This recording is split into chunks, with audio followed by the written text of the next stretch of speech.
Hey, nice to see everybody here. My name is Wally Bressler. Actually, Stacy Peterson is a former client of mine as well. So I've had the good fortune of going to South Dakota before, and I admit it. So cool. Listen, Lars, thank you. Stacy, thank you so much for letting me be here today. I'm excited to spend some time with you. What Lars neglected to tell you is that he worked, and actually Stacy, they both worked their butts off to become some of the top agents in their marketplace. And, because of the time in which they were running their business, you had to get on the phone. And we're kind of at that point now where, social media is great. Calling, past clients is fair. You can market your butt off, but at the end of the day, at some point, you got to get on the phone and get somebody to come through the front door. Does that make sense? Right. At some point, we have to get on the phone. We've got to be good at it. And honestly, as the market shifts, it's kind of I don't want to say it's bad news. The good news is that in the next 90 to 120 days, we're going to see a significant decline in the number of real estate agents that are currently in the market, which is going to be a lot more opportunity for the folks that are willing to go and get it. So a shift in the market like this is always good for people, but you've got to be able to articulate value. You've got to be able to demonstrate expertise. And at the end of the day, you can only do so much of that with an email, a text, and a video on Facebook. Does that make sense? Or Instagram?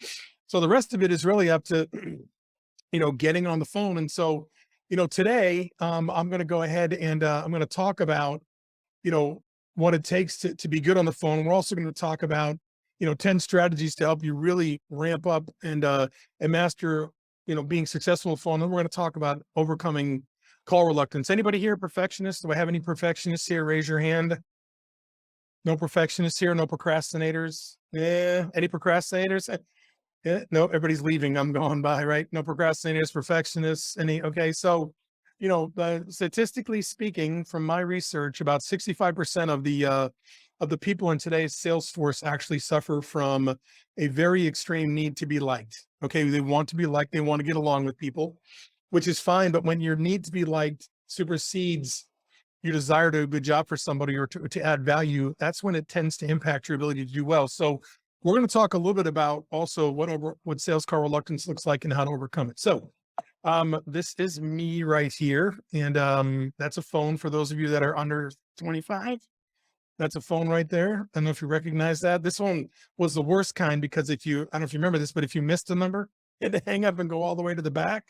So I always wonder how many people actually died like during the 60s and 50s that shouldn't have died had they been able to dial 911 without, missing it. So anyway, right. So let's chat a little bit here. So I'm kind of like the IRS of the real estate business. Like if you want to remain in good standing as a human being, as a citizen, you got to pay your taxes. And if you're going to be good in real estate over the long term, you got to get on the phone, right? There's just no way around it. And so, today we're going to talk about some things that are uncomfortable, not unlike the rock and the shoe. Some of it is about getting on the phone and talking with people. Some of it's about, kind of where we all have come from and maybe how that's impacted who we are today and what we can and can't do, or what we think we can and can't do. So, I want to introduce you to my team. So, this is me. I'm the co-founder of a company called Phone Sales Secrets. I started about a year and a half ago. I spend time with entrepreneurs and salespeople, helping them overcome, call reluctance, video reluctance, self-sabotage, imposter syndrome, and any other thing that keeps them from really accomplishing great things in their business. It's not just about getting on the phone. It's about, what I call these hidden identities that are inside of us that tell us what we can and can't do and keep us from doing things that we probably should do to grow our business. Is that fair? This guy right here, he's been around the longest. He actually got in the business in 1998 as a real estate agent, sold 72 houses his first 14 months in the business, and then, helped grow one of the biggest Coldwell Banker offices in New Hampshire. This guy's been coaching since 2001. That number is close to more than 40,000 one-on-one calls, group sessions, and in-person training sessions. I've had the good fortune of working with, like I said, great agents like Lars and Stacy and other people around the United States and Canada. And I think that allows me to bring a really interesting and well-rounded perspective to people as I talk to them about the things they need to do to be successful in today's real estate business. This guy just wrote a book and he published it. And it's kind of like half memoir, half personal development book. And it's about the things that I overcame to become successful at being on the phone and being a great real estate agent.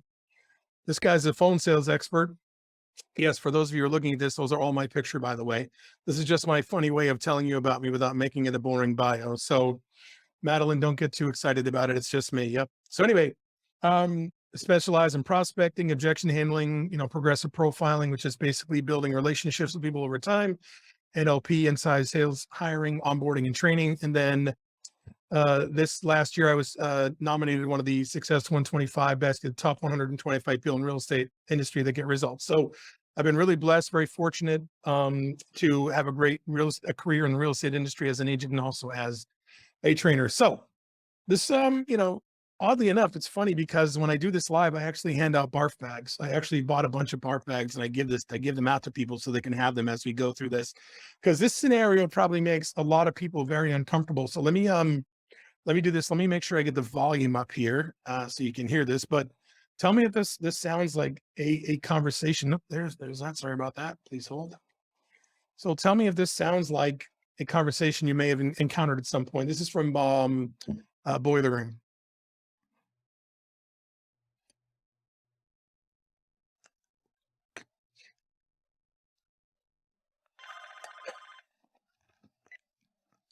Hello, Hi, Mr. Davis. This is Ron calling you from the Daily News. How you doing this morning?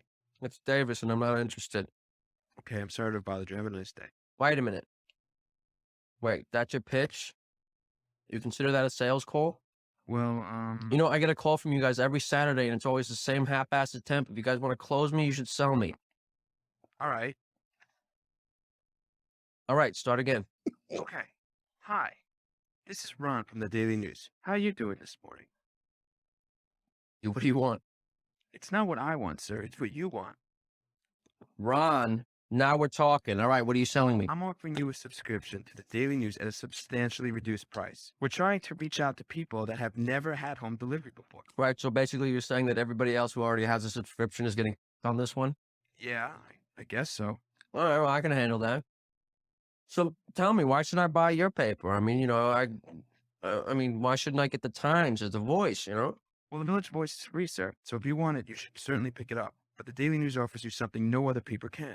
A real taste of New York. We have the best features, more photographs than any other daily in New York, and we have the most reliable delivery in the city. Now, what do you think? You know what I think, Ron? I think that was a sales call. Good job, buddy. So you're going to buy a subscription? No, I already get the Times. So, right, you do. Yep. Hold on a second here. Sorry about that. So you do your best job, right? Now, Jill, you had like this smile on your face. Was that a nervous smile? Were you like nervous, like for what was going to happen? No, you just are like, you've lived that before. Okay. I saw Diane. Diane said she's like on the side of the screen. She had her hand on her face. Like, were you hiding from this? Did it bother you? Troubled you? No. Okay. So anyway, here's the thing. It's one of these things where most people don't like to get on the phone, and a lot of it has to do with that potential outcome, right? Because oh my God, what's going to happen on the other end? And so let's talk about. So basically, I want to go through some numbers about the fact that the phone is still a valid means of actually helping getting in touch with people to do business, even with that ever hard to nail down millennial group. So this is some interesting data here. So by the way, everybody knows who this is right here. Again, if you're younger than 25, you probably don't. That's LL Cool J, right? Right. The very first line of Mama Said Knock You Out was said, "Don't call it a comeback. I'm aging myself. I got it." So here's the thing. Phones actually have really never left, the important part of doing business. And so, right here, if you look at these arrows, you can see that at least a quarter of every age group, millennials, Gen X, and then our friends that are kind of in the baby boom generation, at least a quarter of them roughly would prefer to talk to somebody before making a purchase. Here's the other thing. And this one right here, before buying a big ticket item, for example, one that costs over $1,000, over half the people in general want to talk to somebody. Last time I looked, house is over $1,000. If you break it down by age group, still very, very important for people to talk to somebody. And I think, take this for checking. I think we're more worried about getting on the phone to talk to people than they are about getting on the phone with us. Would you agree? I think we have more of an issue. We have more of a, I guess you would call it a confirmational bias, meaning we already think that people don't want to talk to us, which they do. And quite honestly, if it's way, way before they're ready, they might not to. But at some point, people do want to talk to somebody when it comes time to making a decision. Now, whoopsie. All right. So right here. Okay. So 28% of calls are answered. That means that the rest of them are not. And I think that kind of gets in people's ways, right? You're only going to talk to 25% of the people for whom that you get leads for in general. You get 100 leads, you might sell 1 to 3 houses. Granted, the payoff is great, but you got to kiss a lot of frogs to find a prince. Here's the big one right here. 69% of buyers have accepted phone calls from new providers in the last 12 months, right? And I think we have to take a look at what happened over the last couple of years since like February 2020 until June of this year is an aberration. You know, I don't know. You can, I mean, you folks, I don't know how long you folks have been in here, but Lars, do you recall a time when you were just standing outside with a basket, waiting for opportunities to fall in a basket prior to the last 2 years? No, sir. Right? No. I mean, you know, you gotta do some work. You know, this is important too here, right? I mean, I'm not a big fan of voicemails. By the way, I'm going to give you a little tip today. If you call and leave anybody a voicemail that you don't know, all you should do is this: you should call and say, "Hey, this is Wally. Looks like I missed you. Give me a call back and leave your number." I guarantee people will call you back. If you call and say, "Hey, this is Wally. I'm calling from ABC Realty, and the reason I'm calling back is because you would submit a request for," you know, they're just going to click. But if you say, "Hey, it's Wally. How you doing?" We use your own name, of course, but it looks like I missed you. You know, give me a call back. They will call you back. You will get calls back from people. Historically, I don't like leaving voicemails for people I haven't talked to, but that I guarantee is a way to get people to call you and call you back. Okay. Now, this is interesting right here. 48% of people do not make follow-up calls, and 44% do not make a second follow-up attempt. Anybody know where the sweet spot is, or at least the sweet spot starts when it comes to contacting people? It's 6. Right? 6 contact attempts, right? Most people don't make it past 2. So if you're not calling that much, you're missing out on some opportunities. And eventually they're going to work with somebody. And the only way you're going to make sure you're that person is if you talk to them regularly. This one's really disconcerting for me. 44% of salespeople stop the sale after receiving negative feedback on the first call. "Hey, I noticed you had submitted a request for getting some information on 123 Main Street. I'm not interested." "Okay, have a good day." That's usually what happens, you know, and unfortunately, you know, we've got to go at least 4 nodes deep to get business 66% of the time. Here's another good one. 40 people every year, 43% of people change phone numbers. So always make sure that your data is good. So here's the thing. I mean, this data, hopefully you look at it, you see that getting on the phone is important. Now, I think there's a misconception that we see lots of people out there saying, "Oh, I do all my business by referrals and I get all this great business by referral," and that's fine. But I mean, if you want to, I don't know how many you folks have been in the business, but Lars, Stacy, I mean, how long were you in the business before you started getting good, consistent referrals from people? How many years did it take you? 5. Yeah, it takes a while, right?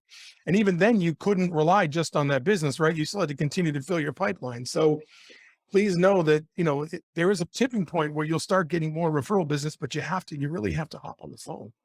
So let's talk about this. So this is Wally Bressler's down and dirty lead pipe stone cold log 10 ways to own the phone, or 10 keys to own the phone. So you should work from your financial goal backwards, right? The number of home sales, people are like, "I want to sell 50 homes." Really? I mean, your mortgage company really only cares if you can pay your mortgage or not, really. So it really comes down to the dollars for yourself. So figure out your financial goal. I mean, we're at a point now, what, about 45 days, you're going to start planning for next year, right? Mid-November, you're going to start putting your goals together for next year. I mean, you've probably got about, what's today, October 3rd, right? So we got 28 days left in October, another 15. I mean, you're looking at about 40, 43 days left to put a deal together to get it closed this year safely, maybe, you know, 60 if possible. So it's probably not a bad time to think about how much money you want to make next year and break it down into how many homes you want to sell. So I've got my dollar goal. What does that mean for sales? What does that mean for clients? What does that mean for appointments and contacts and dials? I mean, real estate technically is a mathematical certainty, right? If you track your numbers, if you track your dials, your contacts, your appointments, how many people show up, how many clients you have, any homes you sell, you know that if you talk to so many people, you're going to get a sale, right? And I think for buyers, I think every 15 or 20 buyers you talk to, you should be able to get a sale. With sellers, that's closer to 55, 60. Those are my numbers, you know? So I think if you really focus on that, you can make it so that it's not just a mathematical certainty, but that you can scale it as well. Okay. Next, put a prospecting plan together. You know, I'm a big fan of what we call the non-negotiable. I know Lars is a good buddy of Cliff Freeman's, you know, as well. And, you know, Cliff calls them non-negotiables, right? You have to have things in your schedule that are non-negotiables, you know, date nights with your significant other, time with your family, exercise, you know, working on your personal development, prospecting. Prospecting needs to be a non-negotiable, whether you're calling past clients in Sphere or if you're calling new people. You have to continually fill that pipeline, right? And folks, how many people are here from EXP? Which Lars, most people, would you say? Probably about 3/4. Okay, so same thing happens with your recruiting efforts, right? You want to recruit people, you got to build relationships. You know, I mean, a lot of people, you know, when they build relationships, they send text messages and emails and all this other stuff. But at the end of the day, you know, you've got to have a relationship with somebody that requires some phone calls or some meetings. And so, you know, have a plan where calling is a non-negotiable strategy. Where are you going to do it? How long are you going to do it from? Who are you going to call? Make sure you're standing up. Make sure you have scripts and dialogues. Be consistent. You know, you only call once or twice a month and you get a lot of no's. It's like getting stabbed 15 times.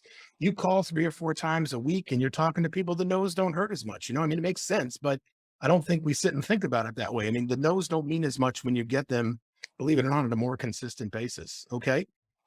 Number 3, make or non-negotiable. I said that. Here's the thing. This is the one thing. Somebody has to be bleeding or dying or graduating, or something really important has to be happening for you to not do it.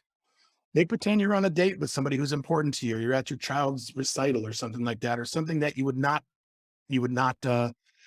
miss, and you have to treat it like that. And you know, the old KW mentality is if you erase it, you must replace it. Here, you know, when Gary Keller wrote Shift back in what was it 12 back then, right? One of the things he said is he thought you had to do like 21 hours of prospecting to be successful. I think with dialers these days and access to information, I think you can get away with probably 12 to 16 hours a week and still have enough business coming in the door, with what you need to do, especially if you layer in some nurturing of leads and also working with your past clients and spheres. So I don't think it's an onerous amount of work. And quite honestly, you know, real estate is one of those things where you only have to do it until you can pay somebody else to do it. Does that make sense?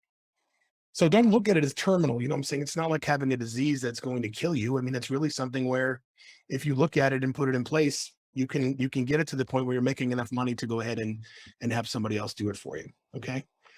Use proven scripts and dialogues. I'm sure Lars can give you 4,000 of them. I can give you another 4,000. Find one that works for you and just use it. People are like, oh, I don't want to use a script because I don't want to sound like a robot. Well, the reason you sound like a robot is because you haven't internalized it. Right? If you take the time to internalize it and learn it and use it, you're not going to sound like a robot. And quite honestly, you're going to be able to have better conversations with people. You'll be able to lead people to where you want them to go. I mean, it's all about having, believe it or not, it's like baseball. You know, I mean, I can get 3 hits out of 100 and I'm hitting 300. Like, it's not about talking to millions of people. It's about getting better results with a smaller number of people. Okay. And then practice like you play. You know, repetition is the mother of skill. You got to role play every day until your scripts are internalized. And then you get to the point where there's nothing that anybody could ever say to you that's going to impede your ability to be successful. And if you look at the things you've done so far in your business, think about where you're successful. And if somebody says something to you, if you can handle it well, then you've internalized it. And if you haven't, then you need to learn. Okay. Oops. Number 6, track your efforts. Does everybody have a tracking document? Anybody need a tracking document to track the dialing contacts? If you need one, I'll give you one. I'm sure Lars has one. You've got to track your efforts because you can't make any improvements if you're not tracking them. But anybody tracking their prospecting efforts right now, either for recruiting or for whatever? Yeah, I mean, you can't make any improvements if you don't know where you're going wrong. I mean, if you're making a lot of dials and not a lot of contacts, you could be calling a bad data set. You could be calling at the wrong time of day. If you're talking to a lot of people, but you're not getting a lot of appointments, you could be talking to a bad data set. Your scripts could be no good. If you're talking to people and they're going to meet you and they're not meeting you, it could be what you're saying on the phone. They could be unmotivated. The point is that, you know, a lot of people go on in futility, right? They keep calling and trying all these things and nothing works. And they throw the whole baby out with the bathwater. When the fact of the matter is, if they tracked everything and looked at it, they could break it down and figure out where the problem is. Okay. So I think it's important that especially it's a great time of the year to really take a look at what you've done and decide what you want to make changes for. Here's even better news. You got 45 days, 60 days where you can now just start now. If you haven't, track what you're doing, and then you set your goals for next year. You got 60 days of data where you can go back and look and say, hey, every 15 people I talked to, I got an appointment. Every 2 people I got in front of, somebody bought a house. So I want to sell 50 houses next year. I need to, I know I need to meet with 100 people to get 50 homes sold. Is that fair? But I think doesn't that make them more palatable for you too, rather than just starting at the beginning of the year and hoping that you might hit your number? Does that make sense to everybody? And listen, it's not brain surgery. I graduated last in my college class. I played college football. I'm no brain surgeon. I know that math works though. Okay. Find an accountability partner. Okay. Accountability breeds responsibility. And somebody said this to me. I don't know if you agree with me. Accountability, in my opinion, is the demonstration of true love. When you love somebody and you hold them accountable and they're willing to hold you accountable, that means you really are caring for somebody at the highest level. You folks, if you don't have an accountability, find somebody and partner, find somebody who is better at something than you are, somebody who's not afraid to tell you the way you don't want to hear it, right? Because, we need to stretch ourselves. What's coming down the pike here in the real estate market. Anybody here been in the business before 2013? Anybody? 1 person, 2 people, 3? So not many of you, right? Let's see. So like 3 to 4 people have been in the business prior to 2013.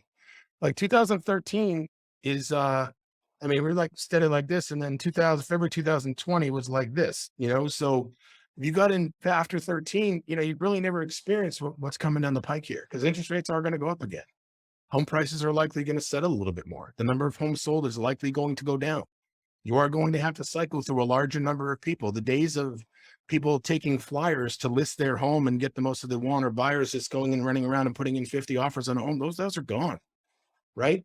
People are going to be holding off because of interest rates, because they think homes are going to decline in prices significantly. And if you're not able to articulate to people what they need to hear as an expert in the real estate marketplace, you're not going to be able to compete at the level you want to. Does that make sense? Like, I'm not trying to scare anybody unnaturally here, but unnecessarily, I'm telling you that you've got to take your expertise level to, to gain to a much higher level.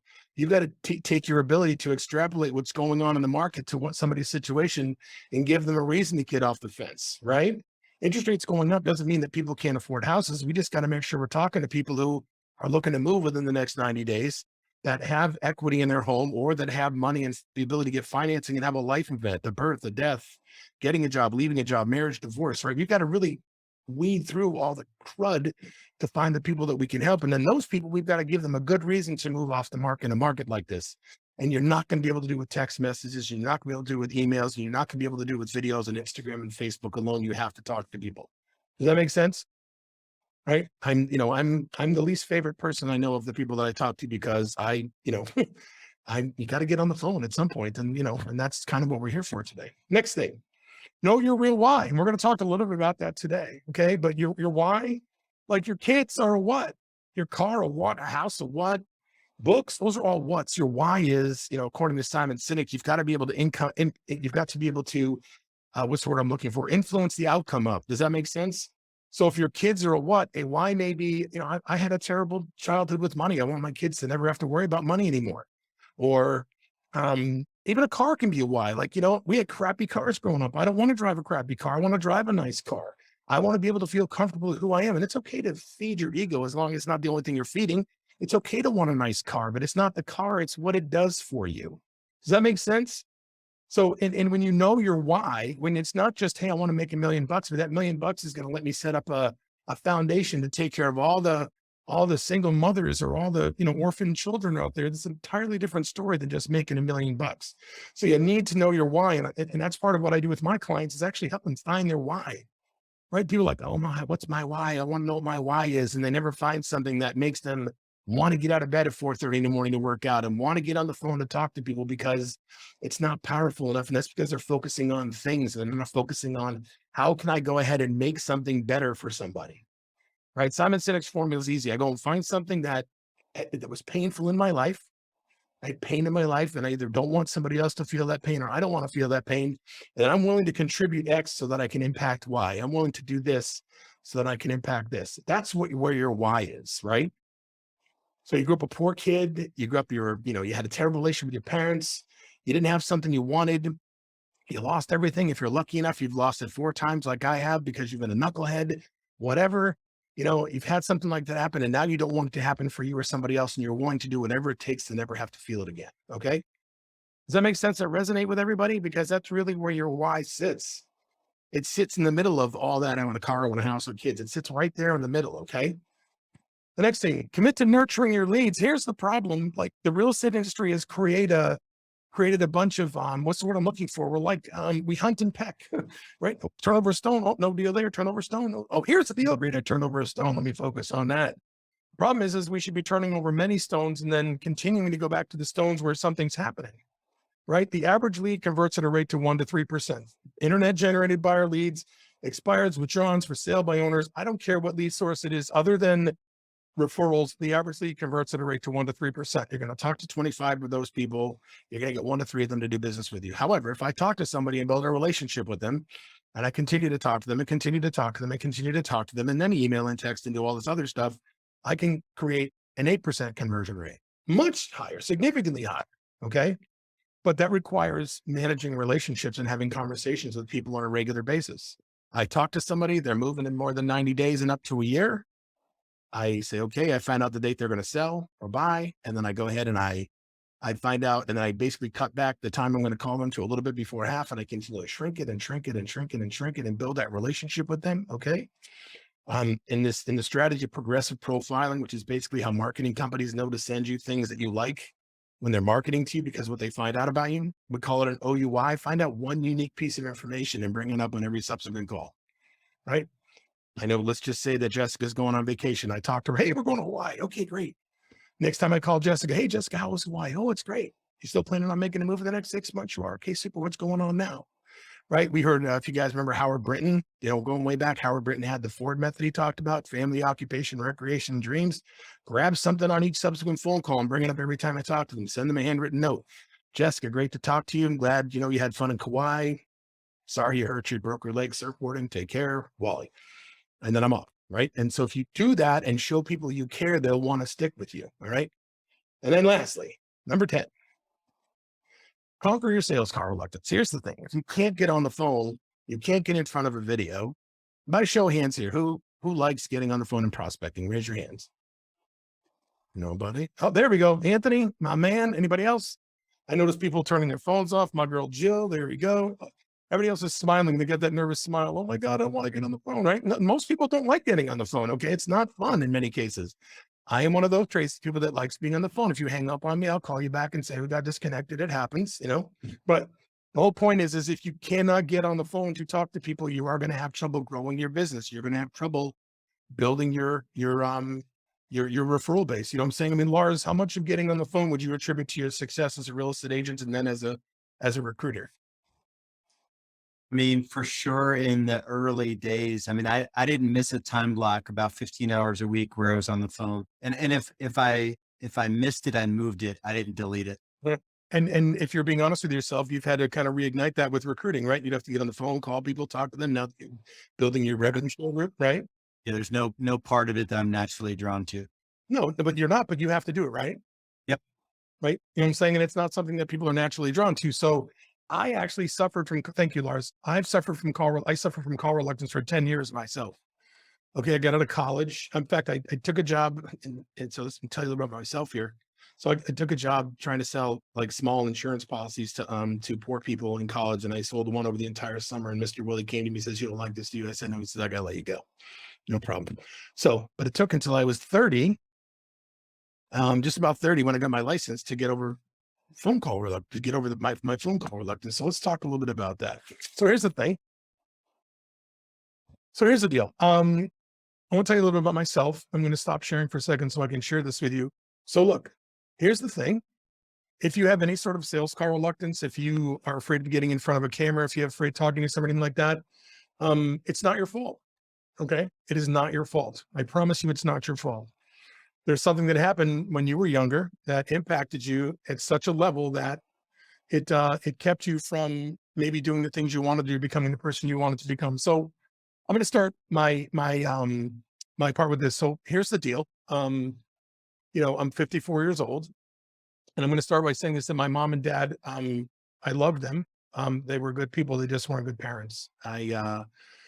My parents did not have a good relationship with their parents. In fact, they were both treated pretty poorly by their parents. And, my mom and dad got married. They were very poor.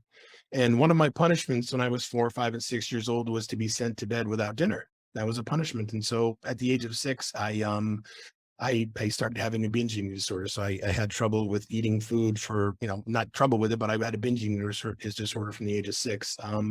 I was sexually abused at the age of 10. I started looking at pornography regularly at the age of 11. And by the time I was 12, I was having sex regularly.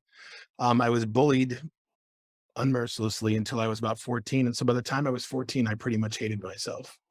I did not think I was a good person. And then there was kind of a decided shift from the age of 14 on. And then I went from being hurt and horrible things to becoming a very self-destructive person.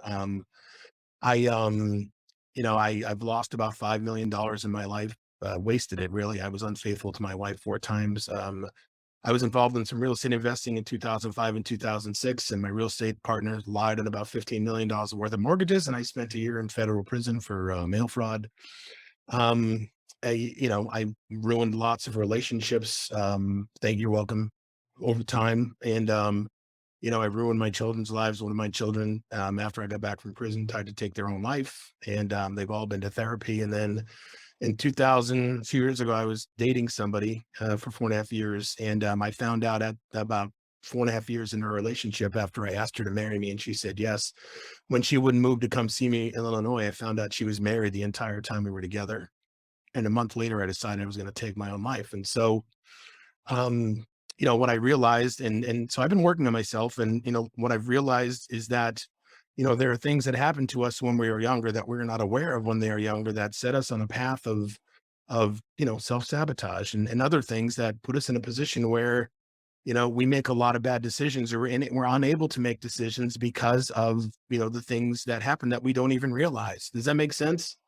And so, if you have trouble getting on the phone, or if you have trouble with being liked, if you've got, there's people that have lots strong need for approval, they have a strong need for acceptance, they don't like themselves, they can't have good relationships with people over time, they're perfectionists, they're procrastinators, they've got imposter syndrome, and it's all because of something that happened between the ages of 0 and 12. And it doesn't have to be like a complete wreck like my life was. I'm saying I've got clients who, no word of a lie, um, you know, went over to one of my clients, went to, "You're welcome." Yeah, thank you so much. And I'm sharing this story with you for a reason, because I know a lot of folks have had a lot of trouble in their life, and they've never been able to put their finger on the fact why they're not living the life that they want, and they don't have the relationships that they want, and they don't have the business that they want, and they can't for the life of them figure out their way around whatever it is.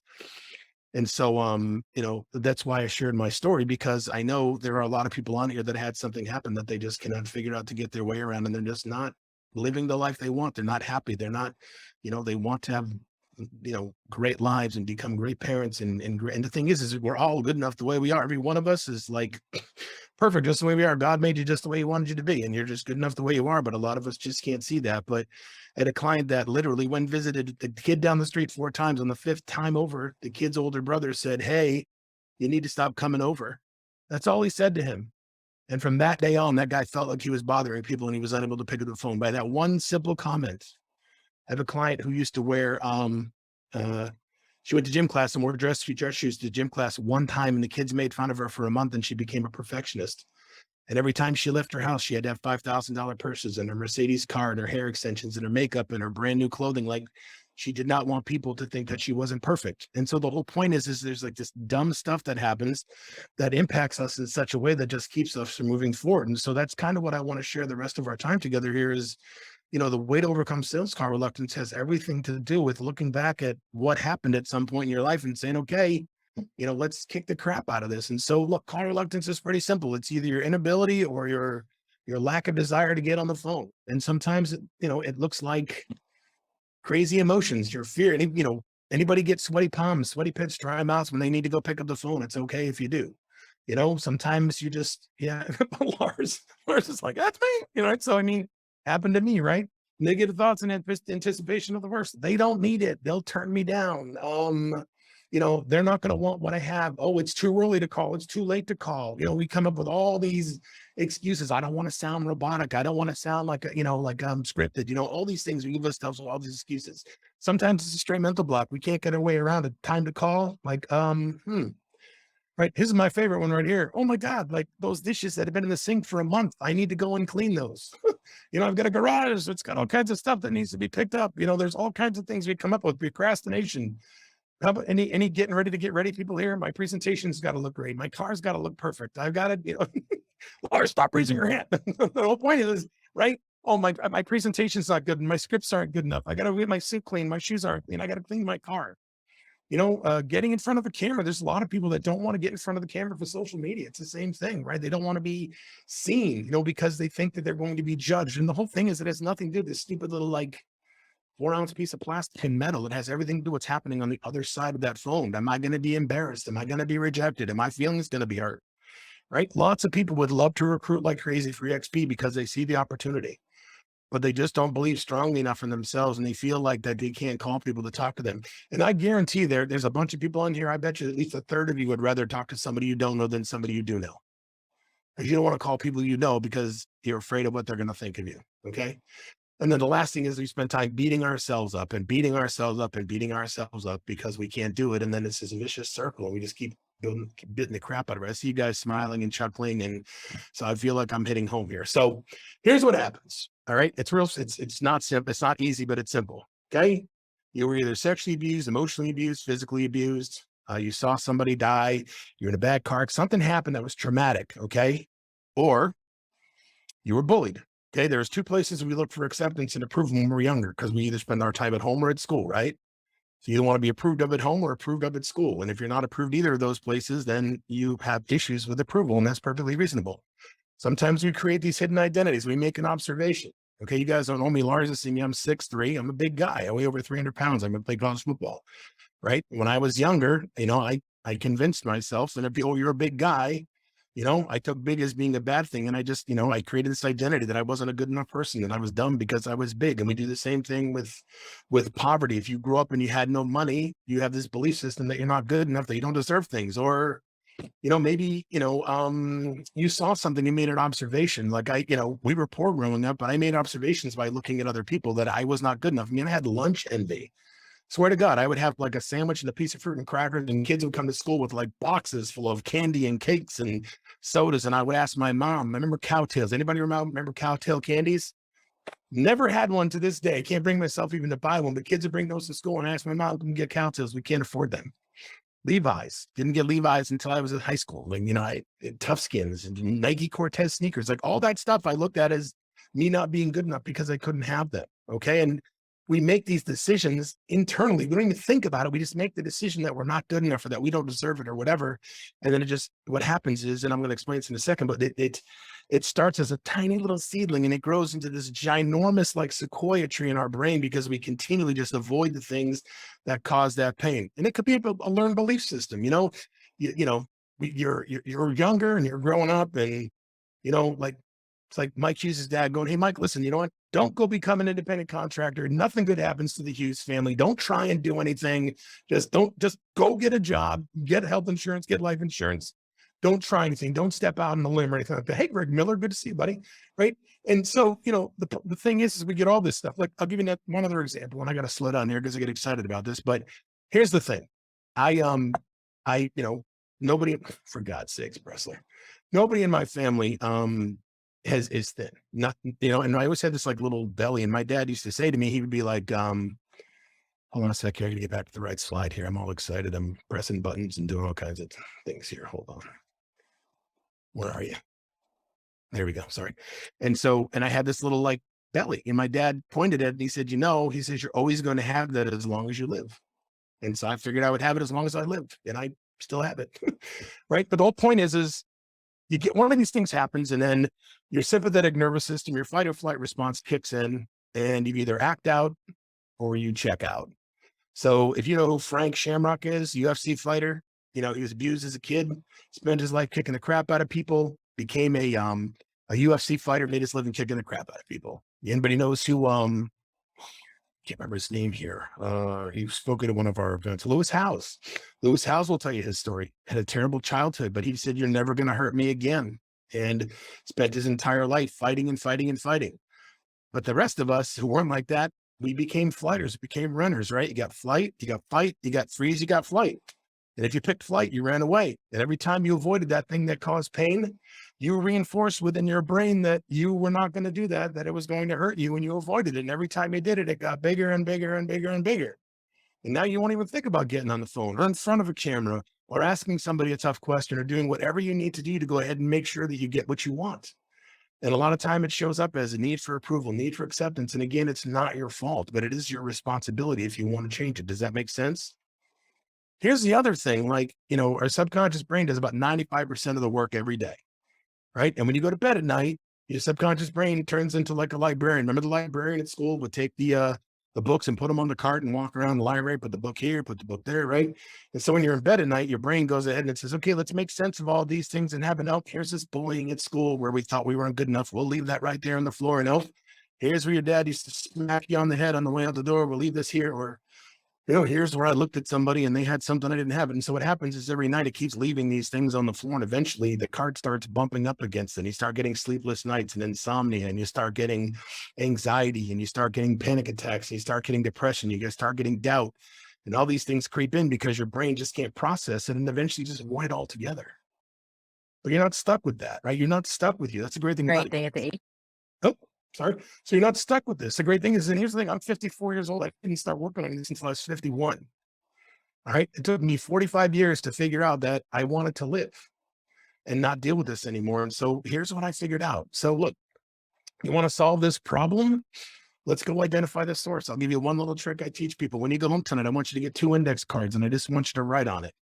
What is the source of my call reluctance or video reluctance or procrastination or perfectionism or self-loathing or imposter syndrome or whatever the heck it is? I want you to put it on 2 cards. I want you to put one with you, keep it with you. I want you to put one next to your bed. Most of you, some of you probably already figured out by the time we were talking, if you haven't, and some of you already figured out. You already know. We had the conversation. I was telling you my story. Like, oh, I remember this. Some of you, it's going to take a little longer, but by tomorrow, if you do this by tomorrow morning, you'll know what it is that happened that caused you to get to the point where you're not getting all you want out of your life and business because you haven't been able or but able to step out and get beyond that level of discomfort to the point where you're willing to do what it takes to take care of it. But if you want to know what it is, that index card will tell you.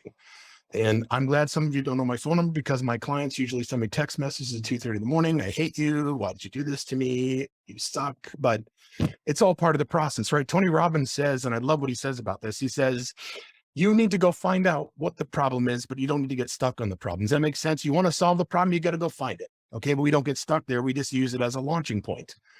Nick Nanton said that basically, he says, I help people assess, what do you say? He says, I help people become self-aware, but not self-conscious. Okay. You become self-aware, you got to find out what it is. But once you know what it is, then you can go ahead and defeat it. Then we go into awareness, define, and identify. Everybody know who T. Harv Eker is here?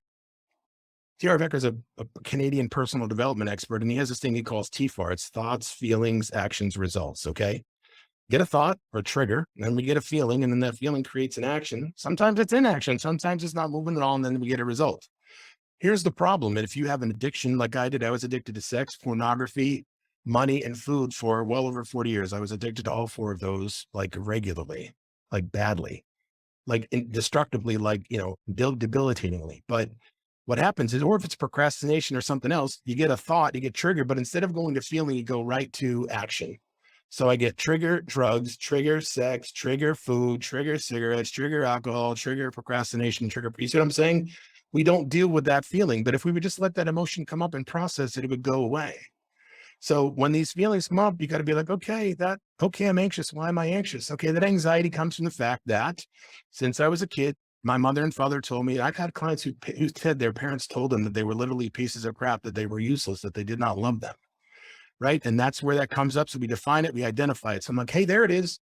That's anxiety. The anxiety is because of this. And here's what it is. And then when I can identify it, and I can then process it. So the best thing I could ever tell you to do is that when you start feeling some sort of anxiety or panic coming on, is to get into some sort of breathing strategy. Like I like box breathing. You in for 4, hold for 4, out for 4, nothing for 4. And just let that breathing control your thought process. Because when you start controlling your breathing, those feelings will start to go away. And then you got to reprogram your brain for success. Here's the thing, reprogramming your brain success is doing the same thing you've been doing for however long you are up to this age, but saying the things you need to hear, that you want to hear, that you should hear. I'm a big fan of Hal Elrod's Miracle Morning. Great book, right? You're focusing on saying the things you need to yourself. You focus on doing the things you need to do. You're reading a book, you're journaling, and you're, the affirmations especially. You know what I'm saying? If you don't feel good about who you are, it's because you've been telling yourself you're useless or whatever your entire life. You want to change how you feel, change what you say to yourself. So you got to work on reprogramming your brain day after day after day. It's just another ritual, right? You get up in the morning, you exercise, you do some reading, do some affirmations, you do some mindfulness meditation. Eventually, you'll start feeling better about yourself, and it happens a lot faster than you think. And then we find out what drives you, your mastery, we call it mastery, autonomy, and purpose, right? Anybody read here Daniel Pink's book, Drive? Great book. What he says is that, carrot and stick motivation is not great. Carrots are great, but if the carrot's too big, it's too far away, takes too long, we lose motivation. Stick's not great either, because if it's really painful, we may avoid it altogether. So when you want to find out what drives you, pick something. You got to pick something. So let's just say, tomorrow you wake up and you're like, you know what, I want to put away enough money so that I can retire comfortably and make sure that my kids live forever and never have to worry about money. Okay. So what do I have to master to make that happen? Is there some sort of emotional mastery? Is there, prospecting mastery? Is recruiting mastery? There's all kinds of stuff you have to master. What does that autonomy look like? What does it look like when I can do whatever I want, whenever I want, however I want? And then what's my purpose? What is the pain that I don't want to experience anymore? And then what am I going to contribute so I can impact the outcome over something so that the thing that happens wants to happen? Like one of my whys is that my parents never taught me how to take care of money. I've blown millions of dollars. You know what I'm saying? I bought houses I shouldn't have bought and cars I shouldn't have bought and all kinds of dumb stuff. So one of my whys is that my kids are taking financial wellness classes with me. They all have a credit card. They've all got a debit card. They all know how to save money. You know what I'm saying? Like I'm teaching them about money and what to do with it. And then, my son's getting his real estate license and I'm going to teach him to build a portfolio of real estate. It's going to take care of my kids for the rest of their lives, long after I'm gone. Because I don't want them to, be 50 years old like I was and have zero money in the bank. That's a big why for me. Okay. So, but you've got to figure it out for yourself. And when you do, and you start working on the things that are keeping you from getting where you want to go, then you'll be able to really make some great things happen for yourself. And again, find your true why. Again, it's real straightforward. For God's sakes, like, what do I not want to feel again? What do I not want somebody else to feel again? Everybody has had some sort of pain in their life. I promise you've had something that sucked that you do not ever want to feel again. And you've got to tap into that, let that emotion lead you and drive you, and then say, okay, what am I going to do so that I never have to feel that again, or that not somebody I know never has to feel that again, so that it will come out the way that I want to. Does that make sense? Okay. So, I just say shameless plug for my book. It's on Amazon. It's like part personal development, part, memoir. If you want to find out a little bit more of what I went through and how I overcame it, I'd love for you to take advantage of the book. It's available on Amazon. The Kindle version is only $10. If you don't like it, let me know. I'll give you a refund myself. I have my own website. It's called Reluctance, phonesales.com. Anybody can schedule 15 minutes with me at no cost. And I'm not going to sell you anything. If you got a problem, you want to talk about something, you're trying to pinpoint something, you want to get through it, we're all put on the earth to serve. And I'll leave you with this from my good friend, the Punisher at Marvel. You can hide your identity, but you can't hide who you are.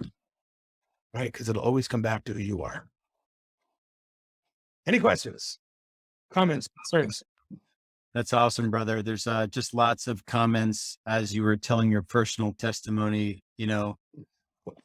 Just most people don't lead with their truth, and I think it's just we kind of see people where they are today, and we just we just assume they had it a certain way, or must be easy for Wally, or whoever, we're all jacked up, and that's ultimately the motivator in good and bad ways.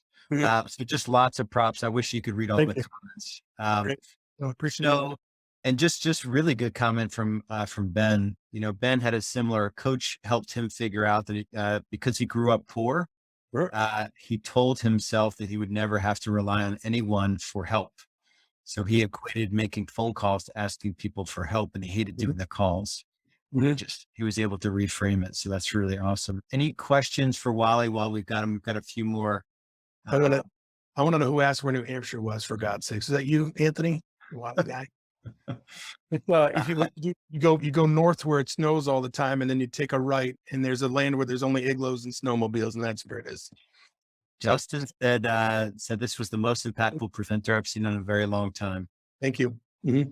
Which I agree with. Yeah, I appreciate that. I just Brene Brown talks a lot about the importance of vulnerability. And a lot of us are afraid I was afraid of vulnerability. Nobody wanted to be vulnerable, but vulnerability is not weakness, it's strength. And, one of the things I talk about in my book is about becoming radically transparent and radically honest with yourself. Okay. I used to go to my dad died when I didn't tell you this stuff. My dad died when I was 23, right out of college. My mom died when I was 39. The average age of death in my family is 64. So longevity is not strong within my family. And, I'm working very hard to change that myself. But, I used to go to bed. I think from the day my dad died, from when I was 23, I thought I was going to die every day. So he was 23 until about age 51. So what's that, 18 years for me? So I thought every day for 18 years I was going to die, and I would go to bed some nights just asking to make it through another day. And, I succeeded in spite of myself. I succeeded throughout life and had tons of great things. I mean, I played college football. I was on The Biggest Loser. I lost 116 pounds. I've sold a ton of houses. I've, coached tons of real estate agents. I've been very successful by most people's standards, but I did it just to outrun the shame that I felt every day.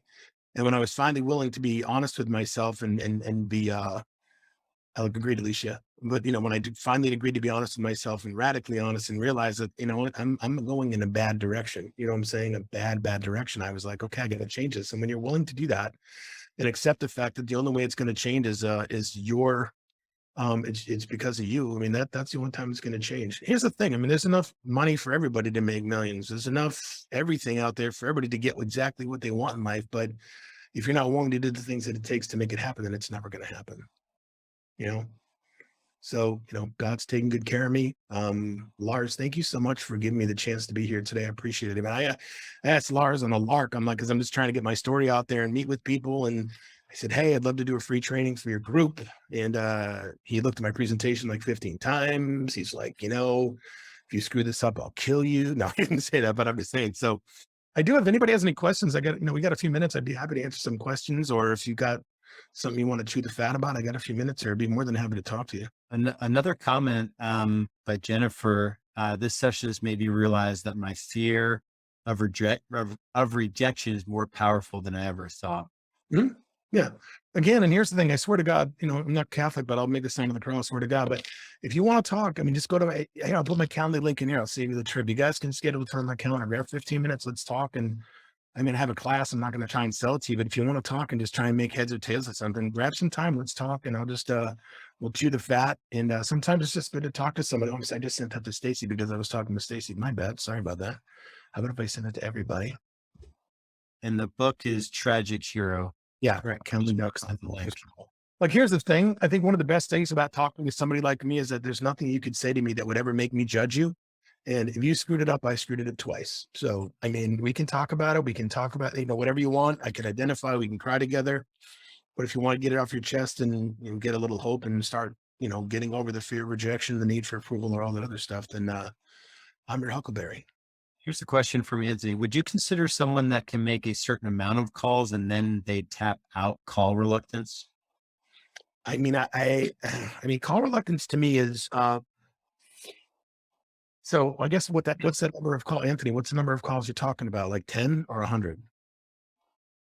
And why do you stop calling? So you make 100. Yeah.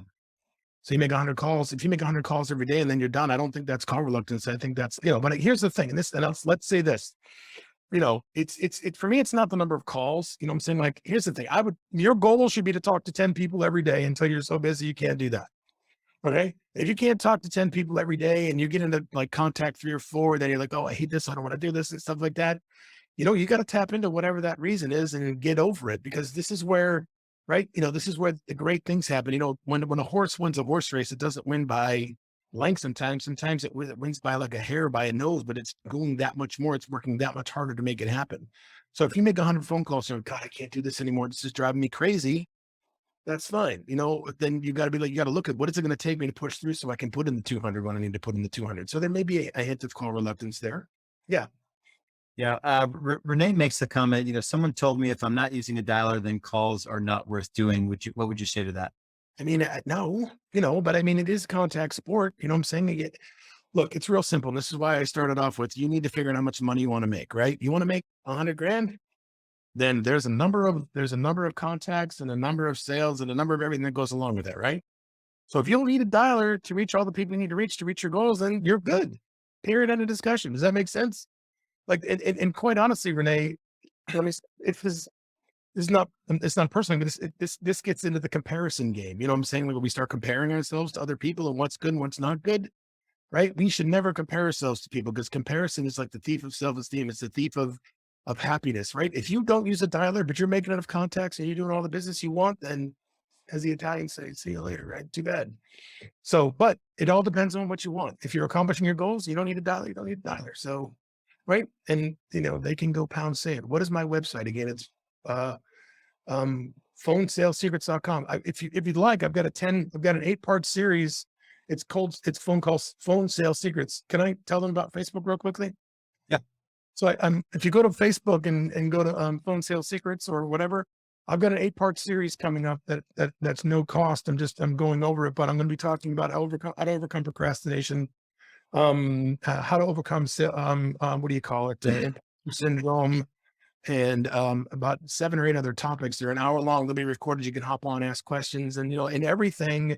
There's like there's a syntax reason as to why you have call reluctance, and there's an emotional reason why you have call reluctance. There's a syntax reason, meaning, specifically you're not doing the right things in the right order, where you have procrastination. And then there's an emotional reason you have procrastination. Does that make sense? So go to phonesalesecrets.com, grab 15 minutes. I gave you my Calendly link there. Go to Facebook. I post all kinds of stuff there. I've got an 8-part series starting this Friday on different things that have different aspects of, just how to make your life better and how to overcome some stuff. And all I know, how many more minutes do I have here?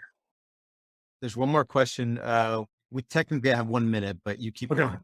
Okay. Well, I'll answer the question. Then I want to show another quick video here, and then I'm going to bounce. So the question is, Christine asked, do you break free with the consistent action of doing what you are reluctant to do, or is there something more to it? So it's a combination of that. Does that make sense? Like, you've got to, repetition is definitely the mother of skill, but usually if you have some sort of emotional block, it's hard to get into that repetitive activity, because usually self-sabotage kicks in. Does that make sense? Like, how many of us have started something and stopped something? Like, we were going great, and a month later, next thing you know, day 31, you're like, I'm going to sleep in. I'm just going to have this bar, right? Right. And the same reason you won't go to the gym consistently is the same reason you won't keep a calendar, is the same reason you don't stay on top of your goals, is the same reason, all that other stuff. And that has to do with, your hidden identities and what you believe about yourself. And, your self-sabotage, Rick Carson calls it your gremlin. Eventually your gremlin's going to come and say, guess what? We're not that person. We don't do that. We don't work out regularly. We don't make calls regularly. We don't do well.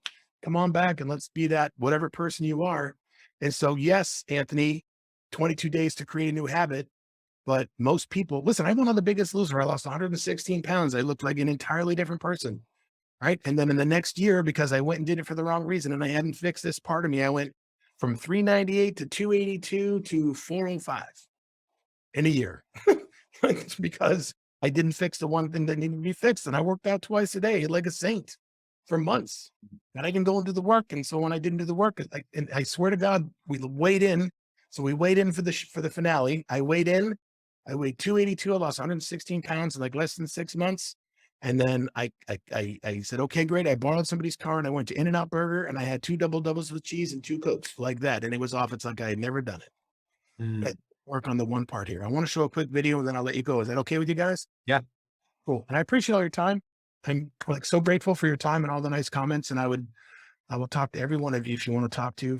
I was just having a debate with a friend of mine. I think this really is what it all boils down to right here. And this is actually the first video I show when I start my class with people. The very first thing I do before I talk about anything else is the exact video that I show here. Hold on.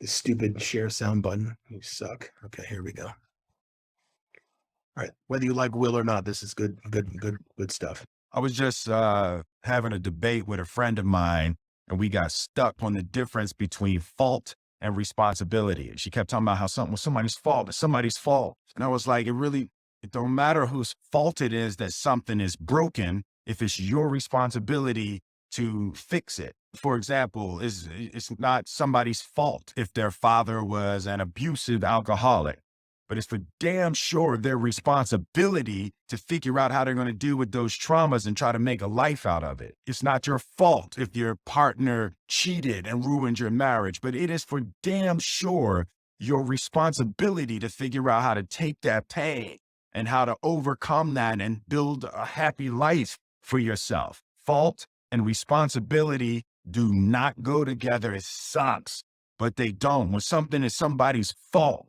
we want them to suffer. We want them punished. We want them to pay. We want it to be their responsibility to fix it, but that's not how it works, especially when it's your heart. Your heart, your life, your happiness is your responsibility and your responsibility alone. As long as we're pointing the finger and stuck in whose fault something is, we're jammed and trapped into victim mode. When you're in victim mode, you are stuck in suffering. The road to power is in taking responsibility. Your heart, your life, your happiness is your responsibility and your responsibility alone. Hey, I want to thank y'all for your response to my IG story, the fault versus responsibility. It's been a lot of comments about that. There was one thing I wanted to add also. I wanted to say there that taking responsibility, accepting responsibility is not an admission of guilt. Like you're not admitting that you're at fault. Taking responsibility is a recognition of the power that you seize when you stop blaming people. It's not like you're letting somebody who wronged you off the hook. Like taking responsibility is an act of emotional self-defense. Taking responsibility is taking your power back. I was just having a Anyway, I mean, that's really what it comes down to. And I'm not saying anybody here is a victim or that you're blaming anybody else, but you're a different person than you were even 5 minutes ago. And if you want a better life, if you want more money, if you want better relationships, if you want better relationship with your kids, if you want boundaries, if you want happiness, I don't care what it is. It ain't happening unless you do something about it.